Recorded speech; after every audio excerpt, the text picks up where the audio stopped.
I blame feminism, this bad, very demonic seeds that try to convince the world that men and women are equal is why we are here.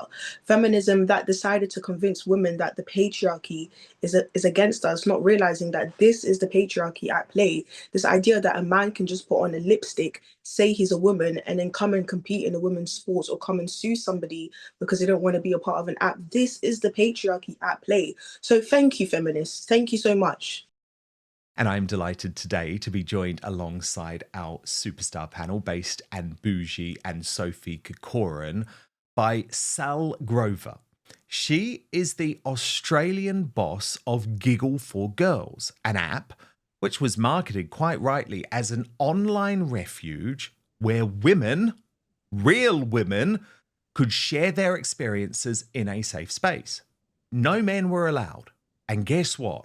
I wasn't at all offended by that. Then along came Roxanne Tickle. Let's have a look at Roxanne. I think it's quite important just to see what we're dealing with here. Roxanne is a trans woman who said that he deserves access to this app, which is specifically for girls, a safe space for girls. And this case, which became known as Giggle versus Tickle, made it to the Australian courts where, shockingly, Sall Grover lost. So this full-throttled attack on women is happening all across the Western world, and Sall is in the UK at the moment to talk about the threats that we are facing here too. And it is so lovely to have you, Sall. What a shocking case. And it's not over for you yet, is it? Thank you so much for having me. No, it's not over. I am halfway through a marathon, really. I'm in the appeal. So in the first round, which was Tickle v. Giggle, the judge ruled that the ordinary meaning of sex is not biological, that sex is changeable and that men can be women. And so, of course, I'm appealing. So we are in the process of that. The appeal will be heard in August this year, but it's really worth noting, it's very important. I'm not the only one appealing. Tickle is actually also appealing the decision. So if you just think like this can't get any crazier, it actually does. He wants the decision upgraded from indirect discrimination to direct discrimination, and he wants the damages upgraded from $10,000 to at least 30, and he wants aggravated damages of at least 10,000, and he wants me to pay all of his legal costs. And which so is $1 million. why did he want access to your app? You know, I don't know his mind, so I don't know specifically why he would. What I do know is that we were cancelled like before we even left the gate. So I didn't know about this issue. It was February 2020. So literally 5 years ago. And so I've been fighting this all for 5 years. We were just doing beta testing on the App Store and Google Play. And I woke up one morning to thousands upon thousands of one-star reviews calling us transphobic and me a TERF. I'd never heard the word TERF before. So I started researching and I found that, yeah, they were saying that men can actually be women. And I thought that this is just so ridiculous. And I was like, obviously this is absurd. I thought it was so stupid. I thought it would pass really quickly. I didn't realize the history still at the time that women had actually been fighting this already for years. So I sort of kind of quite naively got involved in it. I don't regret it because I am a woman. I want rights. I have a 2.5-year-old daughter. I want her to have rights as well. And I want every other woman in Australia and the world to have rights. I want us to be a sex class in law that men cannot identify into. I mean, my wants here are pretty simple. But the legal precedent that this case sets means that presumably there is no way to protect women-only spaces in Australia. Oh, I mean, they're illegal. Yeah, you can't. And it's not just Australia that the case has implications for, because part of our defense is defending CEDAW, which is the UN's Convention of the Elimination of Discrimination Against Women. It affects every country that is a signatory of that, of which there are 187. I'm pretty sure it's 184 or 187. And also all common law countries, because gender identity is novel law. I mean, it's new. And so there aren't a lot of precedents. So all of the different jurisdictions are looking to each other. So it's one of the crazy parts about this is that this Australian judge, in my opinion, used judicial activism to make decisions that actually do impact the rest of the world. Hence why it is so important that we appeal it, knowing full well that we will probably have to go to the High Court. So there'll be another round after this. As I said, I'm halfway through a marathon. Yes, and you are crowdfunding for this, which is really important to point out. Based in Bougie, you're listening to this as a young woman. It's horrifying, right? I just don't understand why transgender people are so obsessed with straight people. It's so weird. They are so obsessed. Like, leave us alone. We don't want to share the same spaces as you. We don't want to share the same sports as you. We don't want to share the same apps as you. I don't know why they are not getting the message. And what's so funny is that the left are always saying, talking about tolerance, this and tolerance that. Why is straight people's tolerance never respected? I just don't understand why they have this obsession with just forcing their sexuality down our throats. We don't care about who you are or what you identify as. And another thing I want to say is I blame feminism. I blame feminism, this bad, very demonic seed that tried to convince the world that men and women are equal is why we are here. Feminism that decided to convince women that the patriarchy is against us, not realizing that this is the patriarchy at play. This idea that a man can just put on a lipstick, say he's a woman, and then come and compete in a women's sports or come and sue somebody because they don't want to be a part of an app. This is the patriarchy at play. So thank you, feminists. Thank you so much. So, do you think this is an issue with feminism? No, I think that I mean the women, most of the women who are fighting back against this are actually the real feminists. I think that when you look into the history of transgenderism, transsexualism, it's autogynephilic men and very, very horrible homophobic sexologists starting from around the early 1900s. There's definitely some overreach that has happened. I'm not going to deny that over the last few decades. Like, for example, I'm for male-only spaces for recreation. I think that was overreach to not allow men to have male-only spaces, and I hope that it's part of the fight that we can sort of find the balance and get all of that back. But you know, the ultimate fault, people who are at fault here are the men who claim to be women. You need some women to be for that because they need it for the validation. You know, the oppressors have to have some of the people that they are oppressing involved to distract everybody else. But I don't for one second think that this is ultimately women's fault at all. But first, you know how often I talk about the need for free speech to be protected, but I've been thinking a lot lately about the need for personal protection online from snoopers, bad actors, and hackers. But don't worry, I have found the fail-safe solution. And what's more, this VPN is a life changer when it comes to providing you entertainment and information from anywhere in the world, wherever you are. So let me introduce you to Surfshark, an incredible, easy-to-use service that encrypts all your internet traffic, meaning your online activities stay safe, allowing you to shop, to stream, to browse, to conduct your banking online in complete privacy. But the benefits of Surfshark go way beyond keeping you safe online. This service allows you to access your favorite entertainment or news shows or channels, or access, by the way, to streaming services like Hulu, iPlayer, HBO Max, and Peacock.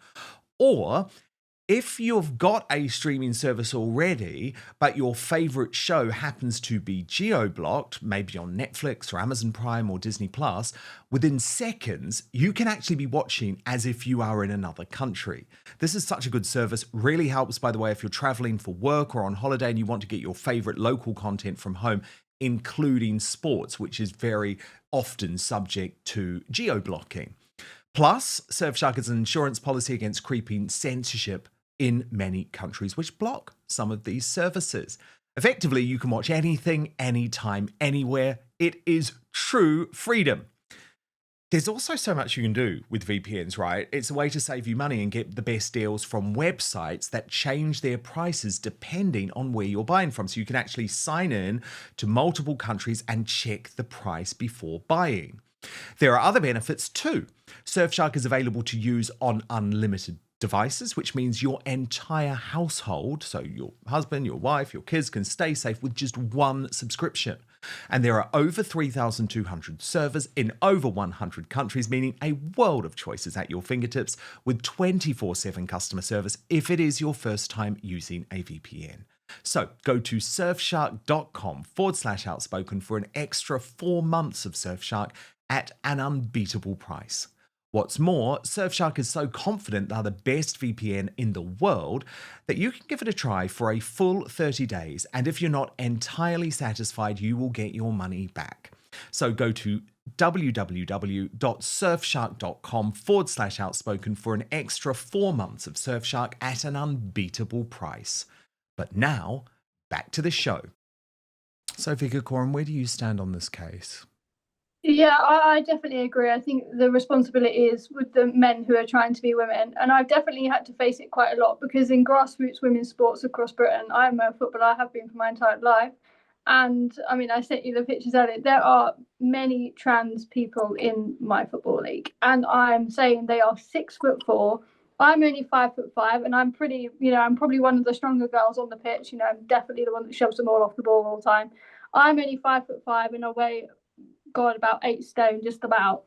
How am I going to compete with that? They're honestly, Dan, I showed you the pictures, weren't they? They were honestly about 6'3". Yes, I saw them. I mean, absolutely huge. Like it's I nuts. can't compete with and that. You're saying this is in so many of the local teams. Yeah, there's one team with so girls are just going to stop playing sport. Players.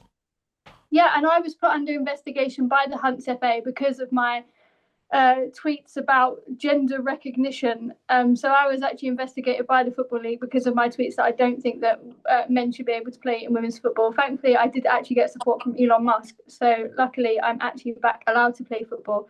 But it's just dangerous. Like we had one of our players have their fingers broken this week by someone who was literally double the size of her. And it was like wonky and bent. And it's just gross. And it's like, it doesn't matter what your political ideology is. The good thing about this movement that we've seen between women is there's a lot of I'm obviously towards the right, but there's also a lot of sort of left-wing women as well, that we're all coming together to saying, hang on a minute, this ain't right.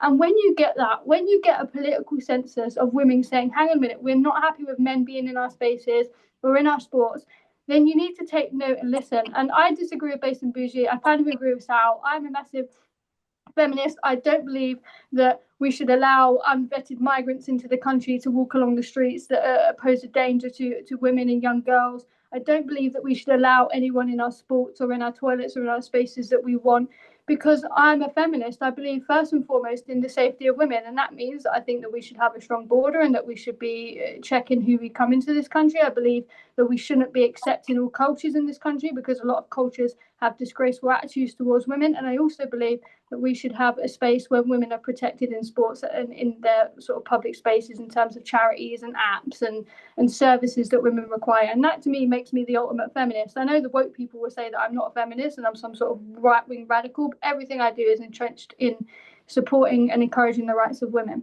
I think obviously I have a lot of respect for Sophie, but I think what Sophie just said is the perfect example of how feminists can be very hypocritical. You can't say that men and women are equal and men and women are the same, because that's essentially what feminism is about. But at the same time, say it's not fair that a man is competing in the same sport as me. The reason why you think there's a problem with it is because you know they are not the same. So they are the same when it suits you, but it's not the same when it doesn't suit you. And that's the problem that I have with feminism. But I think overall you can agree with me or you cannot agree with me, but this all started with feminism during the 60s. This idea that men and women are equal, men and women are the same, planted this seed that yes, a man can turn into a woman or a woman can turn into a man. And that's why we are in this position. I understand that yes, men shouldn't dress up as women and say, let me just force myself into women's sports. But if we go back, we cannot fix a problem without actually going back to the root of the issue. And the root of the issue was, this feminist ideology convincing the world that men and women are the same, and we are different. So once we acknowledge that, all of this will stop. So I just want to put that out there. Fascinating. I think it is a really interesting debate. Sal, can I just ask you about J.K. Rowling? Is it right that she has provided some support in terms of this case? I mean, I've had messages with J.K. Rowling, but no, there was an article that came out that said that J.K. Rowling was like sort of specifically supporting the case. She's been supportive of it, but no, not to the extent that people are saying. But tell me if I'm wrong, but didn't she say that she was ashamed of the Australian court decision? Yeah, she's definitely made comments, like supportive comments. Like I know that she's on our side and she's like fantastic, but I mean, I've never met her, for example. So you're not just like get out the checkbook, pay for this case, because that is the point, isn't it? So there is a huge cost to this case, and we will just put up the address on screen, because effectively this is the financial battle of your life now, right? Yeah, I mean, but my legal fees by the end of this will be over $1 million. As I said, we're going from two times in the federal court and then high court. On April 7, we go into an interlocutory hearing to have the battle of the costs. Basically, Tickle wants me to pay his costs. We were always led to believe that he was pro bono. His legal team was pro bono. And there was a cost capping order, and then suddenly it's hundreds of thousands of dollars. I mean, I'm in a rights fight here. I firmly believe that he is in a money fight. And so if he's awarded cost and I lose everything, I would be millions in the hole, just because I know that men are not women. Brilliant. I mean, well, it's the opposite of brilliant, but I mean brilliant that you are in the fight, because we need people like you in the fight to absolutely challenge this madness. Thank you so much, Sall Grover. Great to have you alongside my superstar panel, Based and Bougie and Sophie Corcoran. Thank you all. Thank you so much for watching Dan Wootton Outspoken. Please click on my face just to the bottom left to subscribe to this brand new independent news source, and turn on the notification bell so you'll be alerted to our brand new live shows, uncancelled interviews, and special royal episodes. Outspoken is also now available as a podcast, so you can listen to the show every weekday on the go, wherever you are.